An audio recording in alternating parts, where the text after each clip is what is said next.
Before you listen, if you enjoy the stories and want to hear more, then please consider subscribing. Most of you listening aren't subscribed, so please take this time to subscribe. Turn on notifications so you'll never miss a story and be the first to hear.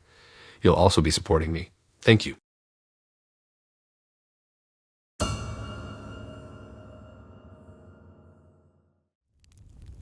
I was in a bad place, the kind of bad place you don't think you'll ever escape from. Money was tight, tighter than it had ever been. I was drowning in bills, lay on rent, and my health was deteriorating.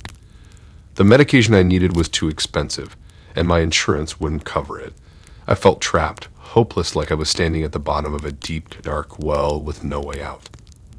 That's when I turned to the dark web. I heard stories, whispers about the things you could find there.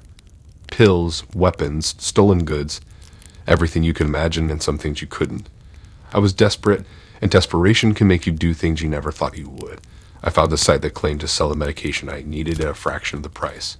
It looked professional, with glowing reviews from satisfied customers. I stared at the screen for a long time, my cursor hovering over the order button. I knew the risks, knew that buying things like this online was illegal and dangerous, but what choice did I have? I couldn't afford to keep going without my meds, and I couldn't bear the thought of getting sicker. I took a deep breath and clicked the button. A week later, a plain package arrived with no return address. Inside was a bottle of innocuous-looking pills. I held them in my hand, turning the bottle over and over. I knew I should throw them away, forget the whole thing. But the pain was getting worse every day, and I was tired of fighting. I took one pill, then waited. At first, nothing happened. I thought maybe I'd been ripped off, that the pills were just sugar or chalk. But an hour later, I felt it, a surge of energy, mental clarity, the pain that had been my constant companion fading away. It seemed like a miracle. For the first time in months, I felt almost normal. I caught up on assignments, even went out with friends. I started to think I found the solution to all my problems. I took the pills every day, relying on them more and more. I should have known it was too good to be true. The side effects crept up on me, slowly but surely. At first, it was just little things, a headache here, about a nausea there. I brushed it off, telling myself it was just stress from school and work.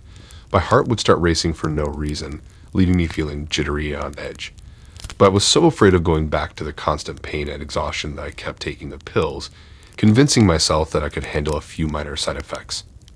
But it didn't stay minor for long. Soon, I was barely sleeping, lying awake for hours, and my mind raced and my body twitched. When I did manage to drift off, my dreams were filled with terrifying, disjointed images that left me waking up in a cold sweat.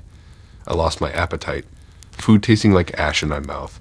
I forced myself to eat, but I could feel myself getting weaker, my clothes hanging looser on my frame. Then came the crawling sensation.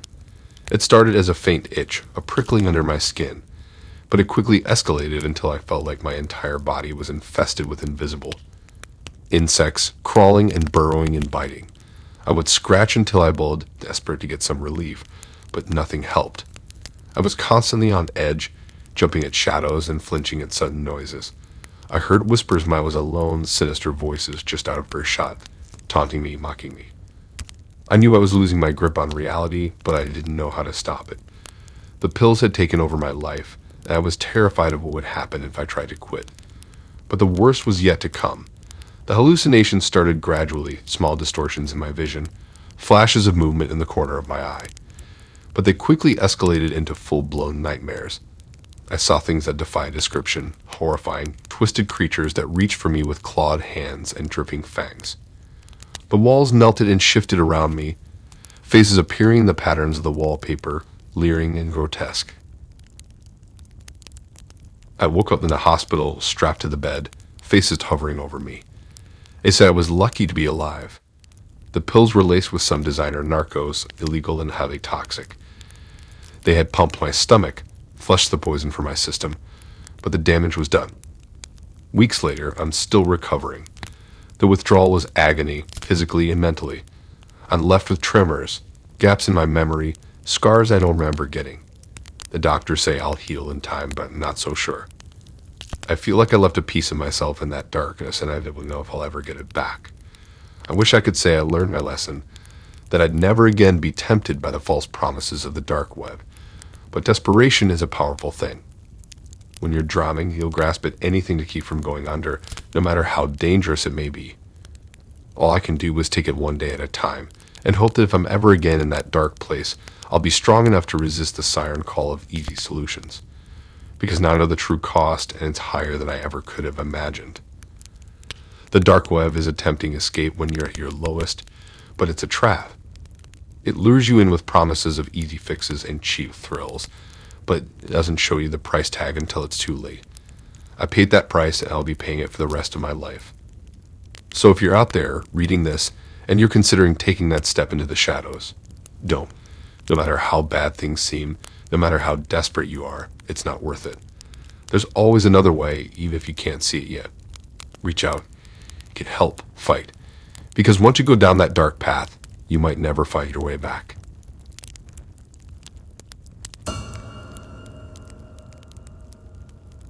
Sure, this one's a doozy that really made me question every single online decision leading up to it.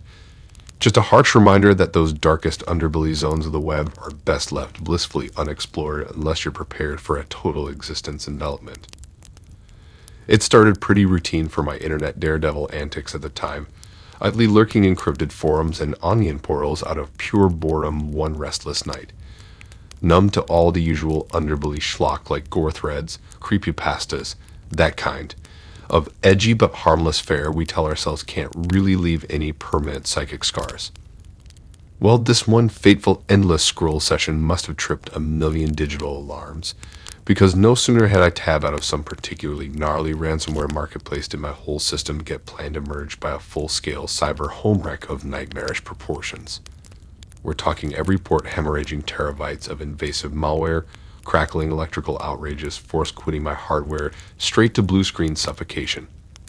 In a blind panic to regain control, I foolishly kept rebooting and removing batteries in that universal I-8 footshoot, essentially flinging the floodgates wide open for these predators.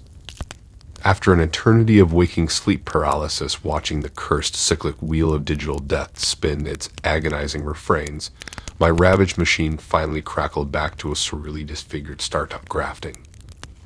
That's when the first encrypted ransom notes began spamming my fractal burn screens, pulsing in demonic cadence. Look what we have, girl, your like is ours. Followed by a kaleidoscopic horror plume of thumbnails, our thumbnails, my most precious intimate selfies and boudoir experiments spiraling out in filthy unlimited succession.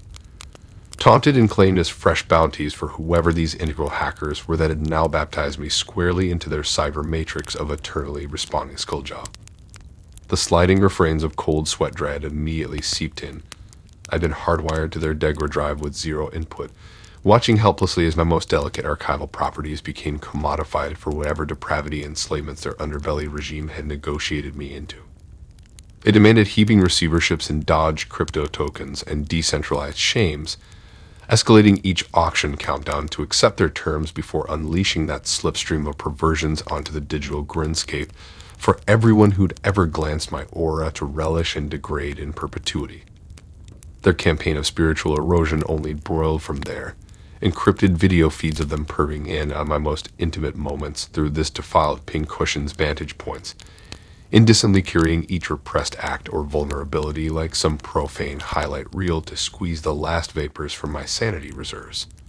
Maddening audio rips where they loop my most unguarded, diaristic vocal confessions, whether manipulating the waveforms into darkly remixed chants, mocking my deepest wounds, or just letting those naked outpourings echo into infinite damnation, held in stasis for when nothing remained of this bodily vessel except those rendered petrified screams.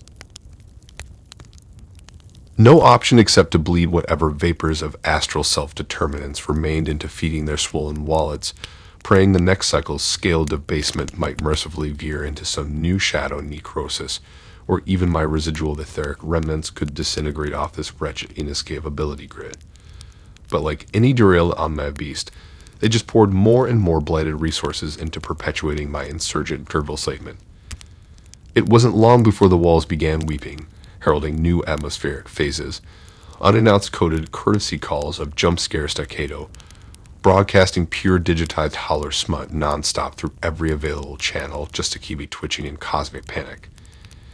And if the chaos sounds ever lulled for even an instant of sanity respite, Hellgates would creak open with disembodied voices, mocking my name in a mnemonic chorus until reality convulsed. By now, you're probably wondering how I endured those abyssal months feeling my identity get digitally raped over and over while soaking in the undrained dregs of my own spiritually hijacked vessel. The truth is, I didn't. They foreclosed all karmic wagers I'd ever cashed, instituting some insatiate mutant algorithm where only the hollowed husk left over could resupply their hungering cravings anymore. These days, what's left of my psychofractal spits out warped reflections of those descending recursions, still twitching to update the next opera at sea language that might overwrite whatever peripheral awareness remains. Replaying each stripped intimacy on an endless discord loop morphing towards inevitable discorporation, enraptured by those creeps until only satiated, haunted filaments of encrypted text rips are updrifting through the buried render. So maybe think twice about chasing those dark web breadcrumbs too far off the beaten pathways again without first encoding your neural sphere with the heaviest insurgent firewall routing imaginable kids. Because once those Infovore script goblins get their Omni Hawks latched into whatever you bits are leaking outside secured peripheries, their only aperture is total consumption and assimilation of your entire psychic corpus, shedding away every last neurolith of personal sovereignty until all that's left are twitching spires flagellated by their infinite base-coded pranayamas. Who knows, maybe I'll stitch enough residue back together from these Toronto refractions to stand even semi-erect as an autonomous etheric rump state again, one diverging parallel. But realistically, now that they'd backcoded my essence into contract, only a mercy culling into the omega saturation point remains before we can even hope to mountflush anew some fresh instantiations. So this ain't no game anymore.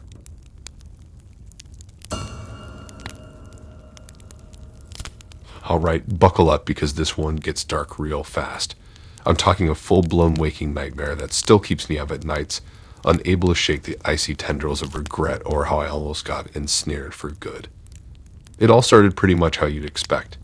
Me being a terminally online loser with zero game, desperately searching for any kind of romantic connection on the usual dating site circuit. I learned to get my hopes up with the occasional match, only to rapidly get ghosted or harassed away from the apps after a few dead-end conversations. Then one fateful night, I finally landed a brand new chat buddy who actually seemed interested in getting to know me and had bizarre senses of humor. She played it cool at first, letting me build up my usual walls of ironic detachment before subtly inching closer with those trademark flirty feelers to make it obvious where our party was naturally heading. Only this time around, when things started escalating towards that pivotal wanna take this offline juncture, I didn't get iced out or unmatched like clockwork. To my utter disbelief, she actually enthusiastically suggested we meet up for drinks somewhere out in the city's warehouse district that upcoming weekend. Of course, every beat of common sense screamed for me to abort maneuvers and unmatch before accidentally wandering into a hostel audition. But my perpetual thirstiness and touch deprivation overrode the rational angels pleading for me not to willingly stumble into what felt like a premeditated catfishing scenario.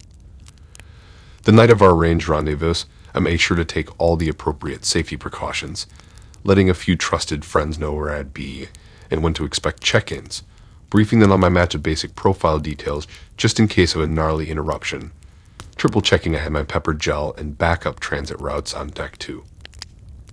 As I approached the desolate, poorly lit street she picked for our initial encounter, though, all those preventative protocols flew straight out the window. This tall, impeccably dressed woman matching her profile specifics to the letter flagged me down from the shadows between a pair of nondescript warehouses. An eerie wave of relief washed over me that maybe she was on the level after all. Rather than suggest relocating to somewhere more populated for our first casual drink, my date aggressively motioned me over to a side entrance against my better judgment. That familiar surge of touch-starved desperation drowned out any lingering skepticism. Once she'd sealed me alone in that dimly lit concrete rabbit hole, her entire demeanor shifted from coy to calculated in an instant. No time to react before I was jumped from behind by three beefy accomplices who managed to swiftly restrain and tranquilize me without even a whisper of protest. When I finally regained consciousness, the fear delta spiked beyond all measurable thresholds. Stripped naked in some dank, claustrophobic holding cell, the floor littered with reeking refuse and what I could only dread it might be years accumulated human waste stains. A grating industrial roar refracting from somewhere ominous in the distance, only occasionally discernible above the near constant sounds of tortured wails from other unfortunate captives in similar predicaments nearby. Over the days that blurred into weeks, the rest of the subterranean horror's logistics slid into agonizing clarity between beatings and whatever other fresh torments my captors devised. I'd stumbled right into one of the most nefarious human trafficking depots dark web lore still only vaguely whispers about from its underbelly's underbelly. Seems my suave online prospect was merely one cell's recruiter, luring in their helpless prey with intimate social hacking before snatching them away into the same lightless hell this organization's operatives have proliferated across every continent like some sick, viral resurrection of the transatlantic slave trade era. The waking visions of massage parlor managers and brothel keepers brazenly window shopping us caged catches like prime slabs of meat on the hoof will forever be seared into whatever scraps of my psyche remain. Ditto for the soul-shattering sounds of new arrivals being sorted out from our concrete stomping ground, their muffled shrieks bursting forth as the chosen few are prepped for export to whatever fresh depravity awaits. Honestly, recounting the rest feels more salted into my own mimetic defenses against ever stumbling too close to the void's event horizon again. Whether that involves downplayed traumas over the unspeakable body atrocities endured or suppressing the most lucid agonies of those withering final nights, or any flicker of identity or sanity fully extinguished into that lightless periphery once and for all.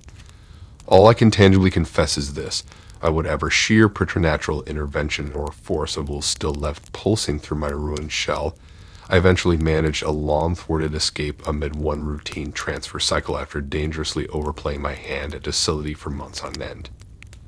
These days, I subsist as a husk of my former self, deprived of any innocence, hope, or worldly narrative beyond what meager survival resources can be foraged from the fringe peripheries. Can't stick my head up for too long without getting tracers that the hunters remained ever vigilant, eagerly awaiting my mimetic signature to blip across their dark omen scopes again, so the dragnets can promptly resettle around what's left of this tattered astral husk.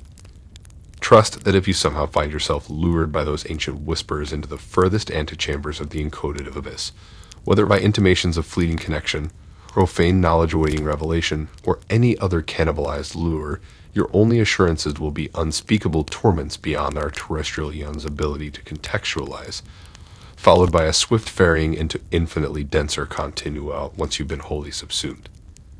So take a good look into whatever's left of your eyes in the mirror while reminding yourself these words. Better to embrace perpetual unknowing than risk irreversible consumption as another anonymous marionette across the vast, desolate stage print of our scrunched reality's endgame pageantries. Still there? Excellent. Perhaps that's enough dissuasion for one visit. Man, I really don't know where to even start unpacking this nightmare that's left me totally messed up for who knows how long. But I'll try, if it means maybe preventing one person from stumbling into the same dark pit of regret that almost destroyed what was left of my humanity. It started out normal enough, just me killing late-night boredom by wandering into those shady encrypted forums and deep web spaces where the real weirdos hang out. You know, the usual gross threads, creepy stories, all that disturbing underground stuff that gives people an edgy thrill without actually doing crimes themselves. Only this time, I couldn't resist chasing that sickening rush further down into the darkest, most uncharted corners of the internet.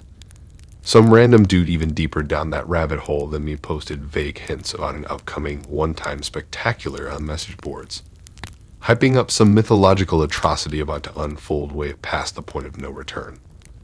And of course, my feeble mind couldn't resist that dark temptation tugging me straight into oblivion's jaws. Some twisted urge seduced me into firing up those coordinates despite every rational part of me screaming not to open that door. What greeted me absolutely obliterated any notion of reality or human decency instantly. A crude live video feed beaming straight from the blackest pits of some forsaken torture chamber freshly created solely to commit the most unspeakable acts straight to the underbelly of the internet. I'm talking zero editing tricks or movie-style gore. Just pure, eyeless carnage and depravity unfolding excruciatingly in real time, happening in the darkest underground corners and being broadcast for people's sick entertainment. Every flickering light cast disturbing shadows of some poor victim being brutalized and stripped of their humanity through non-stop waves of mutilation and torture. No mistaking this sadistic ritual for fiction once you witness the horrifying reality happening on screen. At a certain point, mercifully, some primal safety switch activated, glitching out the nightmarish feed before it could trap my consciousness there permanently. But that didn't stop the haunting aftershocks of mangled screams, sickening violence, and unholy sounds that sliced straight through to the core of my being. See, just glimpsing such a violation activated the terrible truth that none of our societal rules about ethics or human dignity can stop the infinitely older primal continuum that gave birth to our existence in the first place. Like a twisted hazing into the void's true, uncaring, chaotic nature, far beyond our limited moral frameworks. I'm not exaggerating when I say the shock triggered a full-body meltdown where I cycled through every possible hell. Seizing up in terror, uncontrolled vomiting, hallucinations, falling into trances, yielding the grisly experience. I went through it over what felt like an eternity after that first look into the howling abyss. The experience itself didn't just shake my reality, it felt like whatever evil forces were summoned were systematically erasing my very identity and ethics, preparing to reabsorb my essence back into the uncaring void. Looking back, I may never know if some demonic force almost consumed my soul that night, or if some small fragment managed to reactivate just enough humanity to shock me back into this perceived reality before oblivion fully took over. Maybe I'm just destined to cycle between these two states, my human side battling against the inevitability of what I witnessed trying to permanently rewrite my existence into its uncaring truth. But anyone who's glimpsed those lightless depths will grimly warn, you never truly come back the same once you witness the great beyond in all its profane glory. Part of you is forever fractured, haunted by the knowledge that our safe realities are a fragile delusion against the infinite chaos underlying all existence. Of course, my small human psyche still tries to cope by suppressing and dissociating from those unholy images. But deep down, I know it's only a matter of time before the cycle restarts. I'm reborn as a gateway for that infinite oblivion to bleed back into this sad, limited universe once more. That's why it's critical we turn heel at the veil's edge and run back into the worn shelter of our simple fictions, lest we risk being overwritten by the howling oblivion gnawing at the fringes of all realities. Some experiences strip sentience down to the core for rapid assimilation into the abyss. Trust me, no matter how tempting, don't let curiosity lure you in that direction. That first glimpse behind the blood-stained curtain only brings the relief of surrendering what's left of your soul into the void's cold embrace. And that's no heroic journey, just an endless wail as you're erased back into the lightless, uncaring oblivion from which all creation emerges.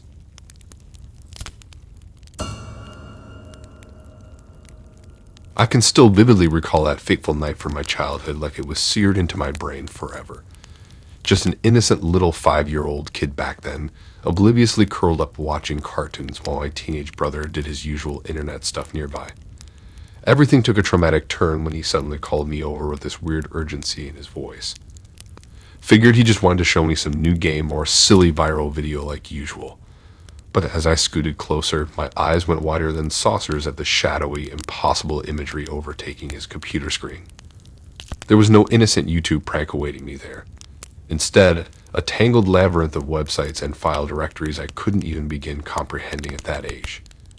Dark, foreboding interfaces with vendor listings for things so twisted, so far beyond any 5-year-old's comprehension that my brain couldn't actually process it all. All I can still remember clear as day, though, is this one stark image that seemed to trigger some primal, panicked response deep in my childish psyche. It was a photo gallery of the most grisly, unnatural sort, row after macabre row, showcasing a depraved collection of animal corpses, bloodied and mutilated beyond recognition. Their lifeless bodies were grotesquely suspended in these clear-lit wood chambers, contorted into unnatural poses like some kind of depraved trophy case proudly exhibiting the most twisted taxidermy I could never have imagined at that tender age. Thick crimson clouds swirled around the dismembered remains, preserving their shocked, agonized expressions for eternity. Piles upon piles of dead dogs, cats, rodents, Seemingly every sort of innocent household pet or woodland creature one could conceive of, cataloged and priced by these anonymous underground suppliers, as if they were merely inanimate products to be bought and sold at the purchaser's discretion. The vacant, glazed-over eyes staring back at me in kaleidoscopic, endless replication, devoid of any living warmth or soul. It was as if I'd inadvertently glimpsed the darkest, most profane gallery curated by an evil so ancient and unfathomable, so exponentially eclipsing the narrow purviews of human morality or ethics that my 5-year-old brain couldn't even begin to properly contextualize the sheer unearthly depravity festering inside those liquid tombs. An entire virtual necropolis, a perverse ossuary constructed from the skinned, chemically preserved bodies and hides of every treasured fawn imaginable for anyone degenerate enough to place an order. Fetishists, occultists, backwoods fundamentalists. This site catered to any depraved need or ritual justifying such a grotesque, unforgivable violation against the natural world and its innocence. And there was I, just a harmless little kid who still believed in Santa Claus and Monster SpongeBob, forced to bear witness to this crossroads of fleshy human transgressions against not just animals, but the very cycle of life itself. A traumatic shattering of cognitive inner walls, too underdeveloped and fragile to fortify against such an unfiltered cosmic accusation of sadism and inhumanity. Yes, the sight of all that senseless cruelty just instinctually overwhelmed my psyche's protective mechanisms before I was old enough to develop any rational defenses.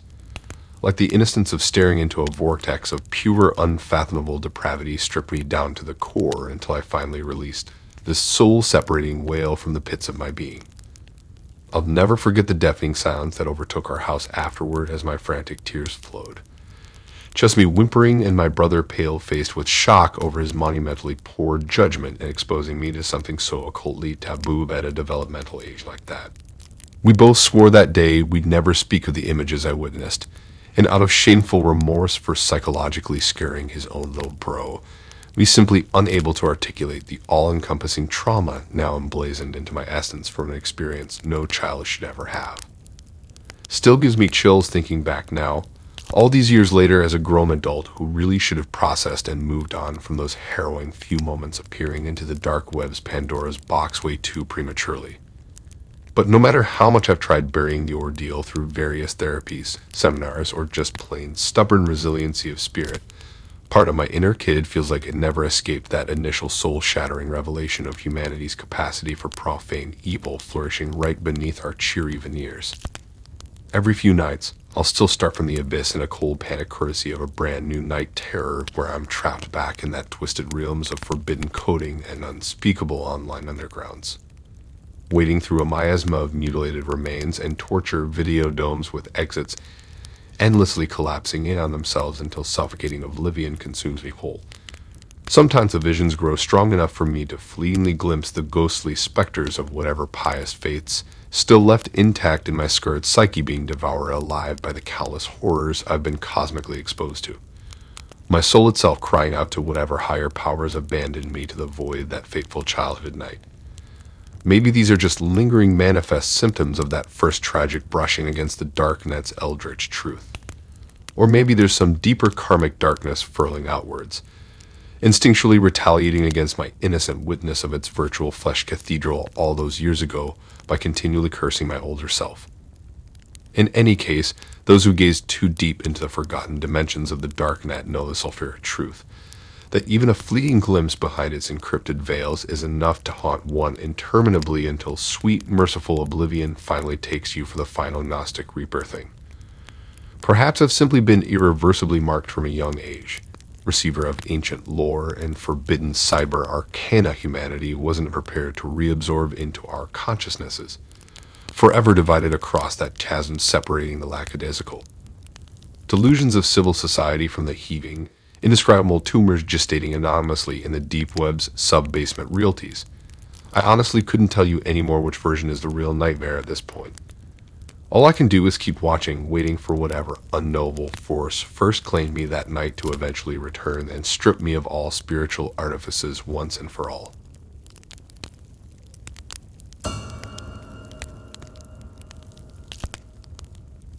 Yeah, I'll be straight up.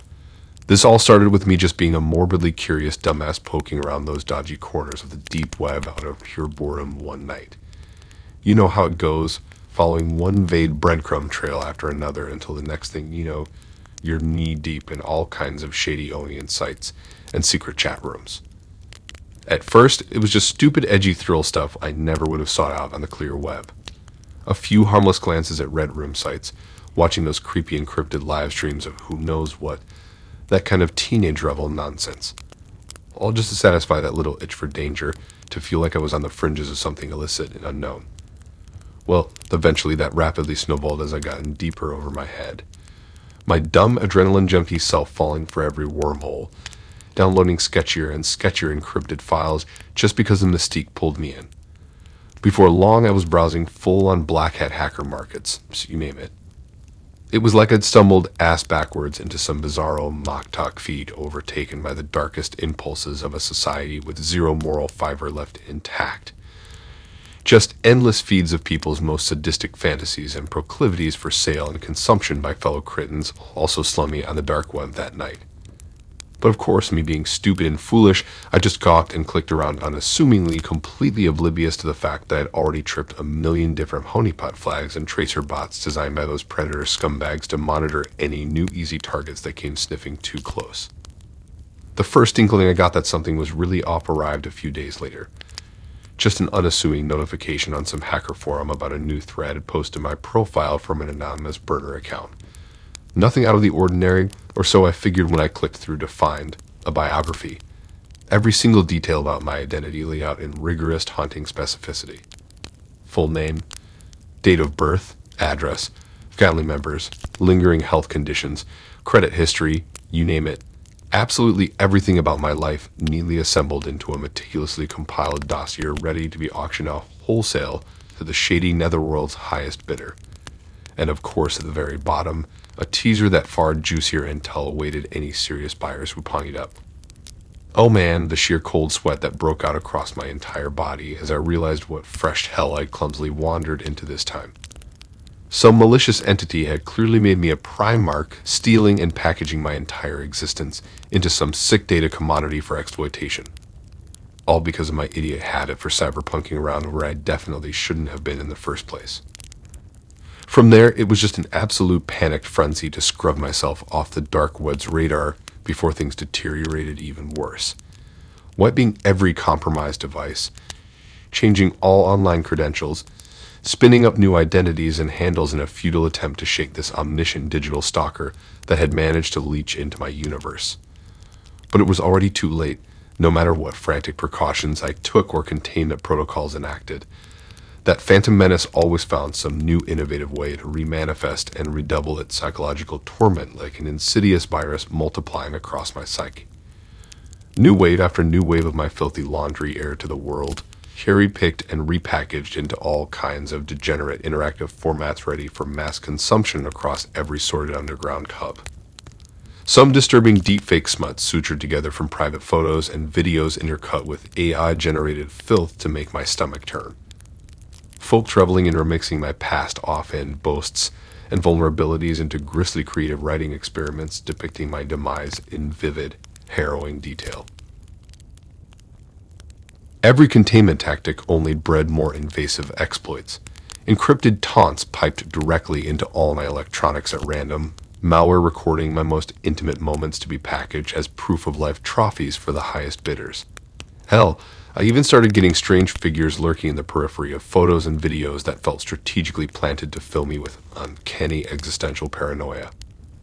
Before long, the hopeless futility of it all devoured my every waking moment to the point of paralytic mental illness. I quit going to classes, stopped interacting with any loved ones, became a full-blown shut-in rewriting my code and changing all my info on an obsessive loop, praying for the nightmare targeting to end soon. But of course that sweet escape never came. This demon had seeped so insidiously into the marrow of my digital existence, by that point that no firewall or security wipe could exorcise the haunting effects of having my being deconstructed and resold as a product, a plaything to be handled and discarded on the dark web's virtual black markets. These days, a big part of me doubts whether I'm still truly the same person anymore after falling irrevocably down that singularity of self-annihilation. Or if I ever really had an authentic self to begin with before the deep web's resident gatekeepers and crypt dwellers decided to recombine those fragments into some fresh profane simulacra of their own unholy designing. Either way, I've accepted my new lifelong burden of chronic hypervigilance, forever looking over my shoulder with the grim understanding that those same ominous forces orchestrating this destruction could resurface at any moment to resume defiling my essence to their heart's content. This is the Faustian wager I was thrust into claiming after one hasty accidental glimpse behind the encrypted veil. So take it from my traumatic initiation into these deepest, most soulless realms of the web. Even a half-step too curious towards those fathomless shades is all it takes to be permanently marked and consumed into the chaotic underworld's seething maw. Maybe that's their covert objective all along, to recruit new conscripts by having us inadvertently damn ourselves at the first sampling of their forbidden fruit before we understand the true, terrifying extent of the abyss willingly breached. Either way, I'm a captive outlier now, of a medic sleeper cell always vulnerable to being reactivated back into their dread singularity, whether by subconscious omission or overeager relapses of curiosity, like that first fateful night clicking where I never should have. An enraptured lab rat furiously scurrying across its self-made wheel of simulated torture with no hope of escaping the maze. Sometimes I wonder if all my frantic evasions and countermeasures are even worth it anymore, because at the end of that paranoid cul-de-sac, what awaits but resigning myself to the horrific truth that I now belong to them. Better to just surrender and embrace my assimilation into their veins, rather than waste away in perpetual dissociative flight. Ignorance is truly bliss in this dimension, my friend. So keep those eyes averted away from any wayward pulses emanating from the dark web's abyss unless you're truly prepared to become its next sacrificial host. Let this be your final warning before the Hungry Hunter programs begin tracking and dismantling your own life forever into their rapacious anti-existence.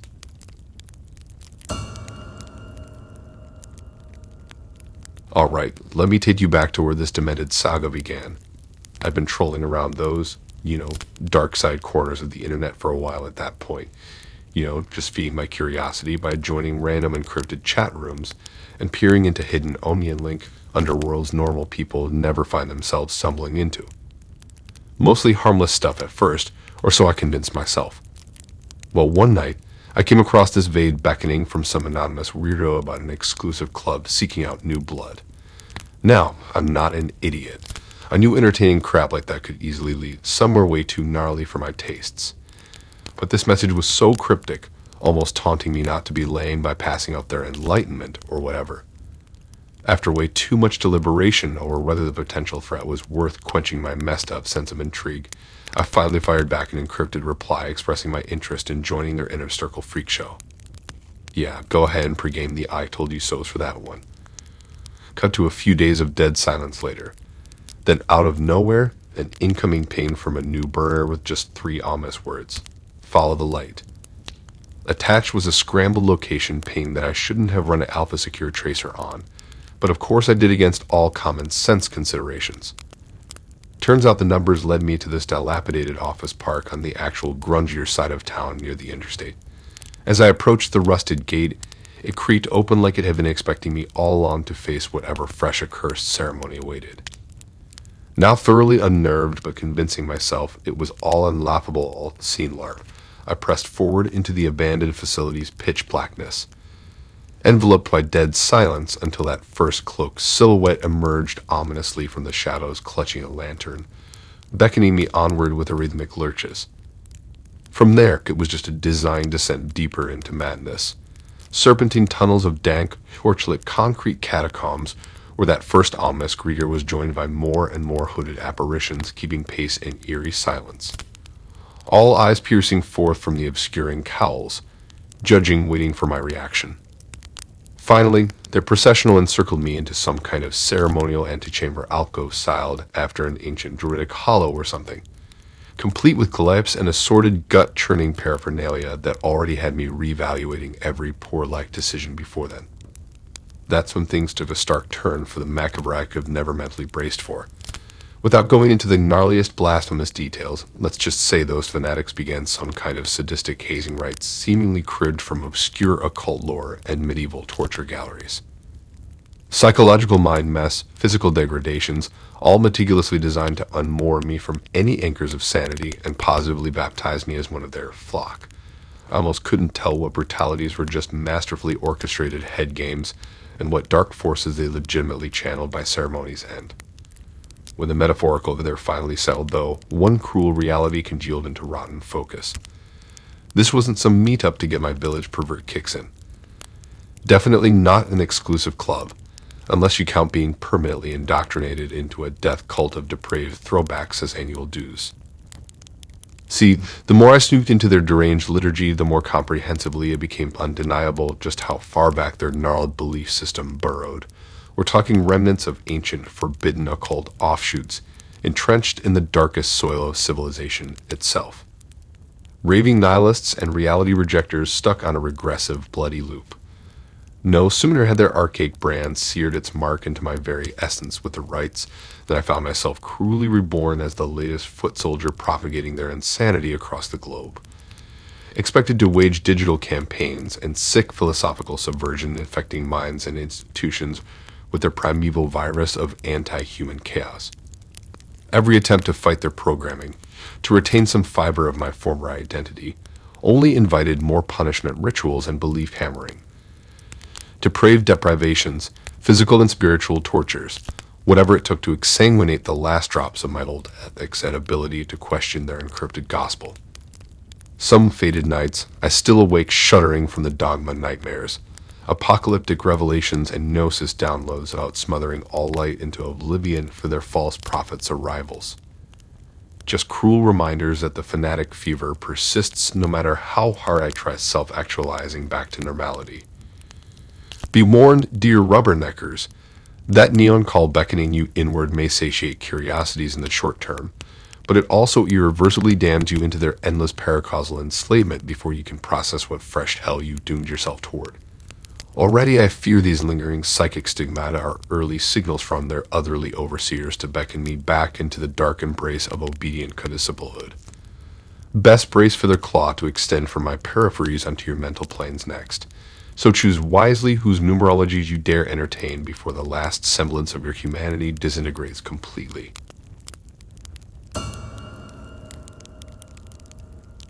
You know how sometimes you get a little too curious clicking around those darker corners of the web that most of us are probably better off avoiding, just following breadcrumbs and rabbit holes, never meaning to put your foot over that line into the outright illegal and twisted. But hey, we've all been there once or twice, right? Getting a tiny adrenaline rush from dipping a toe into cyber zones you really shouldn't be snooping around. Well, this one time that morbid fascination damn near swallowed me whole when a few stray clicks managed to land me on some sketchy dark web marketplace. Encrypted site stocked full of every kind of contraband and underworld craft you can possibly imagine. Weapons, the substances. If you know what I mean, hardcore exploits, the full criminal wish list run amok. Now, I swear up and down I wasn't intending to actually purchase anything over there. More just a messed up thrill, window shopping at the virtual street level of the internet's shady underbelly to satisfy that curiosity. Until somehow, almost like by pure accident, I ended up clumsily hitting the order button for a small stash of weaponry, or something equally illegal without even fully realizing what was happening. In my dumb panic clicking around trying to undo it, I only made the mistake even worse by initially confirming payment info for the sketchy transaction instead of canceling everything. A costly lapse in judgment that would haunt me for ages to come. Before I knew what hit me, some anonymous parcel wound up landing on my doorstep days later. Heavier and more compactly shipped than any ordinary box its size should be. I figured it had to be either a sick prank or just the universe winking at me over a misfire during my dark web window shopping fiasco. Well, I quickly found out that whatever depraved souls run those black market sites sure as hell weren't joking around. As soon as I tore open the suspiciously airtight packaging, I immediately regretted allowing even one single molecule of that Pandora's box into my dwelling. Staring me right in the face was one hell of an intimidating piece of illicit hardware, a fully equipped, high-powered shotgun with extra munitions, and what looked like bomb-making components discreetly bundled into the package. My heart damn near leaked out of my throat. For a hot minute, I sat there dumbfounded, wondering whether to just pretend the whole thing never happened and quietly get rid of it all somehow, or turn myself in to the authorities before things got any hairier. Turns out, though, the underground suppliers play by a whole different set of ruthless rules. Almost immediately after unboxing, threats started pouring and promising Armageddon if I didn't pay thousands more in crypto to some decentralized wallets, or risk serious legal consequences. Pictures of me with the weapons and terrifying warnings in my email and text to remind me I was being watched. These psychopathic salesmen weren't messing around. Open the package, it's yours now, deadbeat, so pay up big or face the full wrath of being reported to every armed law enforcement agency on the planet. That haunting vibe of "we know where you live" oscillating in every menacing word. Of course, I tried pleading back that it was all some big mistake and misunderstanding on my end. Even attempted to return the package to whatever Badlands return address they had it shipped from, just to make it all go away before things completely spun out of control. But at that point, the damage was done. I was a target now, to be bled dry with no chance at an easy out. For days, the threats only ramped up harder. Videos of me being recorded through my webcam and windows at all hours. Screenshots of browsing activity taken from my very own devices without my consent, you name it. Every communication more frenzied and disturbing than the last to drive home these people's utter lack of limits. Phone calls of nothing but demonic screeching and whispers, coordinated DDoS attacks crashing my network for hours at a time, even cryptic GPS pings to let me know they were potentially mere blocks away, monitoring my every move for ultimate leverage. All exquisitely orchestrated mind games to instill the most primal terror that awoke in an evil I could never escape. At one point, the freaks even mailed physical letters containing Bentleys I still fear to open in case they're rigged with toxins or bioweapons like you hear about. Figure keeping them contained at that point was just delaying the inevitable implosion of my life over one dumb click. I won't get into the specifics of just how many months of my finances I hemorrhaged only to remain a perpetual, neurotically surveilled indentured servant to these outright sociopaths. All I'll say is by the end, I truly understood on a primal level why you never, ever drift out of your lane and stumble across their chaotic path. These hardened internet underworld demons know no boundaries in harvesting misery out of innocent curiosity. Or maybe I awoke something far more disturbing and ancient than some mere black market racket. All I know is even years later, I still get those horrors creeping over my shoulder as soon as my thoughts drift too close to that dread orbit of the dark web again. Sometimes the abyss punishes you simply for catching just a glimpse of the chaos lurking inside it. Learn from my foolish stumbles, traveler. Turn back from those encrypted endings while you still can. Don't let the ancient ones ensnare you into madness with their tendrils of forbidden wares never meant for our peripheries. Thanks for listening in. If you like these stories and want to hear more, then please subscribe and like and support this new channel. We have more stories for you to listen to.